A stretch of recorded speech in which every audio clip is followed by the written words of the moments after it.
স্ত্রীর জন্য আস্ত এক দ্বীপ কিনে নিলেন স্বামী।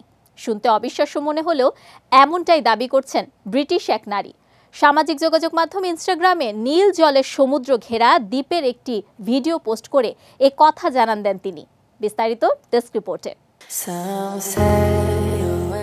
স্ত্রীর প্রতি ভালোবাসার নিদর্শন হিসেবে সম্রাট শাহজাহান তাজমহল বানিয়েছিলেন। সম্প্রতি এমনই এক কাণ্ড ঘটিয়েছেন দুবাইয়ের এক ধনকুবের ব্যবসায়ী জামাল আল নাদাক।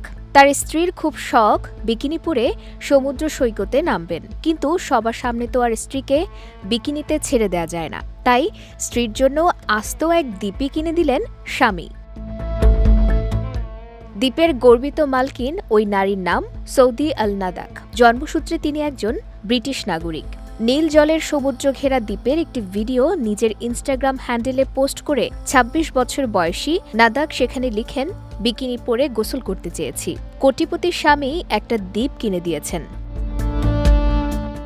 ৩ বছর আগে দুবাইয়ের ব্যবসায়ী জামাল আল নাদাকের সঙ্গে বিয়ে হয়েছে সৌদি আল নাদাকের।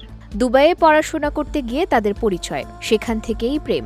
৮ বছর প্রেমের পর বিয়ে করেন এই জুটি, কিন্তু স্ত্রীর কোনো ইচ্ছাই অপূর্ণ রাখেননি স্বামী। নাদাক জানান, জামাল এই দ্বীপ কিনেছেন $৫০ মিলিয়ন, বাংলাদেশি মুদ্রায়, যার মূল্য প্রায় ৫৭৪ কোটি টাকা।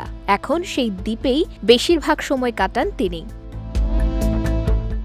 এত দাম দিয়ে দ্বীপ কিনলেও সামাজিক মাধ্যমে সেটির অবস্থান জানাননি নাদাক। নিরাপত্তার কারণেই নাকি দ্বীপের অবস্থান গোপন রেখেছেন। তবে দ্বীপটি এশিয়ায় অবস্থিত বলে জানান তিনি। এর আগেও নাদাক সামাজিক মাধ্যমে দাবি করেছেন, তার জন্য জামাল কখনো নতুন ফেরারি কাস্টমাইজ করেছেন,